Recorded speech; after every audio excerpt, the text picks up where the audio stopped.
Sa video ito, ituturo ko sa inyo kung paano i-register ang inyong mga GCash account sa inyong SSS Disbursement account ngayong 2025. Kaya tara, samahan nyo ako at panoorin natin ang video na to. Pero bago yan, sa mga hindi pa nakasubscribe sa akin, kayo na ang bahala. So ngayon diretso na po tayo dito sa homepage ng ating SSS online account. And by the way guys, kung wala pa kayong user ID at password at hindi pa kayo makapag-login, may mga videos na po akong ginawa kung paano mag-login dito. So hanapin nyo na lang po. So bago tayo mag-umpisa dito, make sure na meron na kayong GCash account. And make sure na fully verified na po yung GCash account niyo para madali pong ma-approve ni SSS. So proceed na po tayo dito. So hanapin at i-click lang natin itong Disbursement Account Enrollment Module.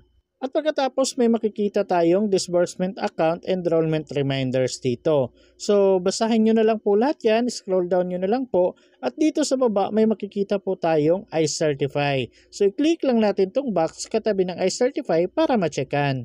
At kung may check na, i-click na po natin itong Proceed. At pagkatapos dito may makikita tayong you don't have an active disbursement account yet.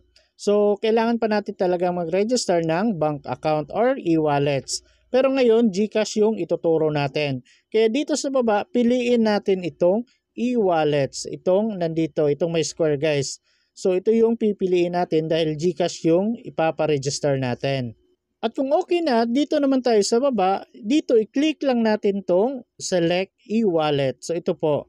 At dahil sa GCash yung ipaparegister natin, hanapin at i-click lang natin itong GCash. At pagkatapos dito sa baba, maglalagay po tayo ng GCash number natin or yung mobile number na nakaregister sa ating GCash account.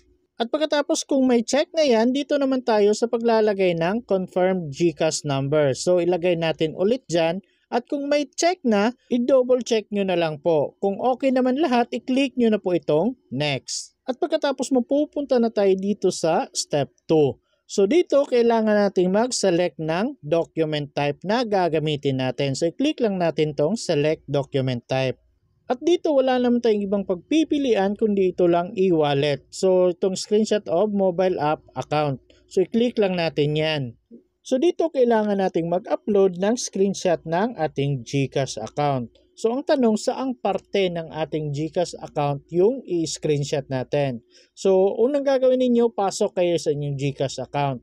Then pagkatapos, pag nandito na kayo sa inyong GCash account, may makikita kayong profile dito. So i-click nyo na lang po yan. At pagkatapos, ito na yung lalabas. So itong part na to, ito po yung i-screenshot ninyo. Kasi makikita po dito yung pangalan ninyo at yung GCash account number ninyo. And make sure meron kayong makikitang ganito, yung fully verified. At kung meron na kayong screenshot, so i-click nyo na lang po itong drop file here or click to upload para makapag-upload kayo. At pagkatapos kung may makikita kayong ganito, so hanapin at i-click nyo na lang itong media picker kasi may picture na kayo ng screenshot. At pagkatapos hanapin nyo na lang yung screenshot ng GCash account ninyo. At kung na-upload nyo na, may makikita po kayong ganito na may check. So okay na po yan. At pagkatapos proceed na tayo dito sa baba. Yung pag-upload ng supporting documents or mga valid IDs. So sa mga nagtatanong kung ano yung mga valid IDs and documents na tinatanggap nila, so i-click nyo na lang po itong view list of valid IDs and documents. So ito po. So ito po yung mga valid IDs and documents na tinatanggap nila ngayon. So hanapin nyo na lang po kung ano yung mga valid IDs and documents na meron kayo. So kung wala kayo ng mga valid IDs and documents na nandito sa listahan nila, so ang may sasuggest ko na pinakamadaling kunin dyan ay yung police clearance. So kayo nang bahalang pumili kung ano yung gagamitin ninyo. At kung nakapili na kayo, picturean nyo na lang po yan at pagkatapos i-click nyo tong drop file here or click to upload para makapag-upload kayo.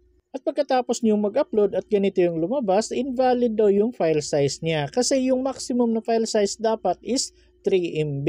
Tapos kung maganda yung kuha ng cellphone ninyo, maganda yung camera, lalagpas talaga ng 3 MB yan. So ang dapat nyong gawin, pwede nyo pong i-crop yung picture ng inyong ID para bababa po yung file size ng inyong picture. So i-click nyo na lang po itong remove file kung ganito yung lumabas, then mag-upload kayo ulit. After nyong mag-upload at ganito yung lumabas, may check na dito, ibig sabihin yan okay na po yung in-upload ninyo. So next, proceed na tayo dito sa step 3. Yung pag-upload ng picture ninyo na hawak yung proof of account at yung valid ID na ginamit ninyo. So dito guys, mag-picture kayo na hawak nyo yung cellphone ninyo na nandun kayo sa screenshot ng inyong GCash account. Then pagkatapos hawak nyo sa isang kamay ninyo yung valid ID or mga documents na ginamit ninyo. For example, police clearance yung ginamit ninyo. So dapat yung cellphone ninyo nandun kayo sa inyong GCash account tapos yung police clearance yung hawak ninyo. Pero kung ID yung ginamit ninyo, dapat yung ID at cellphone yung hawak ninyo. At pagkatapos nyo mag-picture, try nyong tingnan, i-zoom in ninyo yung picture ng inyong GCash account kung nababasa ba yung pangalan ninyo at yung GCash number ninyo.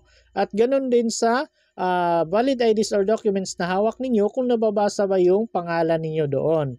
Kung nababasa naman at nakikita yung buong mukha ninyo, okay na po yan.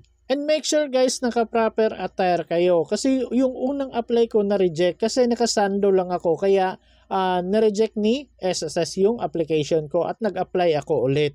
Basta make sure klaro yung buong mukha ninyo, walang nakatakip, mga face mask, ganyan, walang sombrero. Dapat buong mukha makikita tapos nababasa yung valid IDs or documents na hawak ninyo and dapat nababasa din yung cellphone na hawak ninyo yung GCash account at GCash number ninyo na nandoon.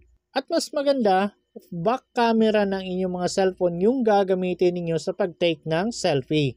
Kasi kung front cam, hindi masyadong klaro yung front cam, hindi masyadong nababasa yung mga details sa mga IDs or documents na hawak natin. At magiging baliktad po yun kung front camera yung gagamitin. So masasuggest ko sa inyo, back camera po. Magpa-picture kayo sa mga kakilala ninyo or mga relatives ninyo dyan. At kung okay na at may picture na kayo, i-click nyo na lang po itong drop file here or click to upload. At kung ganito yung lumabas ulit, ibig sabihin yan malaki yung file format ng picture na in-upload ninyo. So suggest ko sa inyo, i-crop nyo yung picture hanggang sa maliit siya, liliit yung file size niya. Basta hindi lang makat yung valid IDs and documents na hawak at yung cellphone na hawak niya at yung mukha makikita pa rin. At kung okay na at ganito yung lumabas, may check na, so i-click nyo na lang po itong next. At pagkatapos mapupunta na tayo dito sa pag-review ng mga pictures na sinubmit natin. So scroll nyo na lang ito pakaliwa para makita nyo yung mga picture na sinubmit ninyo at ma-review nyo kasi may nakalagay naman dito na review. So i-click nyo na lang po yan. At pagkatapos kung okay na at na-review nyo na lahat at wala namang problema, i-click nyo na po itong box katabi ng I certify para ma-checkan. At pagkatapos, scroll down nyo na lang po lahat yan. And then, dito sa baba, hanapin nyo po itong enroll. Then, i-click nyo po yan.